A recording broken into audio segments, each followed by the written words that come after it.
গত 9 আগস্ট সকাল 11টা কিছু মনে করবেন না, সকাল 11টার সময় আমার ফোনে একটা কল আসে। ওই কলটা আমার জীবনটাকে তছনছ করে দিয়েছে।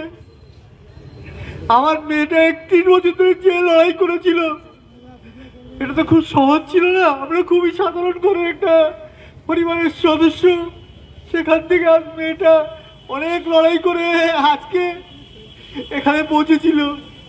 একটা ফোন কল আমাদের সেই জীবনটাকে তছনছ করে দিয়েছে।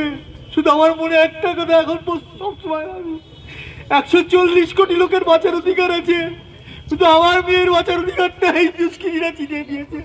এবং কত যন্ত্রণা তাকে দিয়েছে, অসহ্য যন্ত্রণা সহ্য করে সেদিন থেকে প্রাণটা তার কাছে।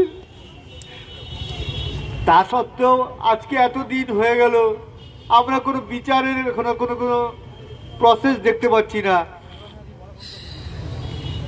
যারা গ্রেপ্তার হয়েছে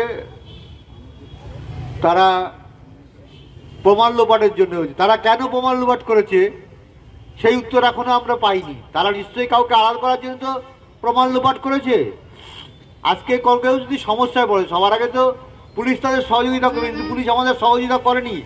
উল্টে আমরা যখন আরজি করে পৌঁছেছি, আমাদের 3.5 ঘন্টা ওই অবস্থার মধ্যে হসপিটালের সেমিনার রুমের গেটের বাইরে অপেক্ষা করতে হয়েছে। তখন সেই সময়টা যে কি অস্বস্তিকর ছিল, আমি জীবনে কোনোদিন ওই জিনিসটা কাউকে বোঝাতেও পারবো না, আর ভুলতেও পারবো না।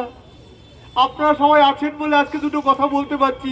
প্রথম দিকে তো আমরা প্রচন্ড আতঙ্কের মধ্যে ছিলাম। আজকে আপনারা আমার পাশে এসে দাঁড়িয়েছেন, সবাইকে আমি ধন্যবাদ দিয়ে ছোট করব না। সবাইকে আমি কুর্নিশ জানাচ্ছি, এবং যতদিন আমি বিচার না পাই সবার কাছে আমার এটাই অনুরোধ থাকবে, তা আপনারা আমার পাশে থাকবেন। আমরা নিশ্চয়ই বিচার পাবো। আপনাদের এই উপস্থিতি সত্যি আমাকে একটু আশার সঞ্চার করে। আশা করছি নিশ্চয়ই কিছু না কিছু একটা হবে।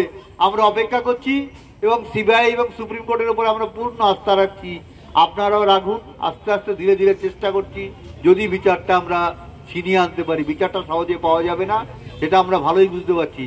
যে স্বাস্থ্য দপ্তরের অধীনে আমি মেয়েটাকে আরজি করে দিয়েছিলাম, যে গেছিল রুগী পরিষেবা দিতে এবং পড়াশোনা করতে, আজকে সেই প্রিন্সিপাল প্রমাণ লোপাটের দায়ে আজকে জেলবন্দি। তার মানে বুঝতে হবে কোন রাক্ষসের কাছে আমি দিয়েছিলাম আমার মেয়েটাকে। প্রথমে আমরা বুঝতে পারিনি যে আরজি কর হসপিটাল এত রাক্ষসের একটা জায়গা। আশা করি আপনারা যখন আছেন নিশ্চয়ই এর বিচার পাবো, এবং যারা যারা এই অন্যায় করবে তাদের সমস্ত জায়গা থেকে ট্রেনে নামিয়ে, আমরা যেরকম রাস্তায় নেই তাদেরও রাস্তায় নামিয়ে তাদের বিচার করব। আমরা বিচার ব্যবস্থার উপরে নিশ্চয়ই আমার আস্থা আছে, এবং সিবিআইয়ের উপরও আস্থা আছে। আরেকবার এই কথা সবাইকে স্মরণ করে দিয়ে, আমরা যতদিন বিচার না পাই আপনাদের পাশে থাকার বার্তা দিয়ে, হয়তো আপনারা যখন আন্দোলন করবেন তখন সব জায়গায় আমরা উপস্থিত থাকতে পারবো না, কিন্তু আমরা শারীরিকভাবে না থাকলেও মানসিকভাবে সব জায়গায় উপস্থিত থাকি।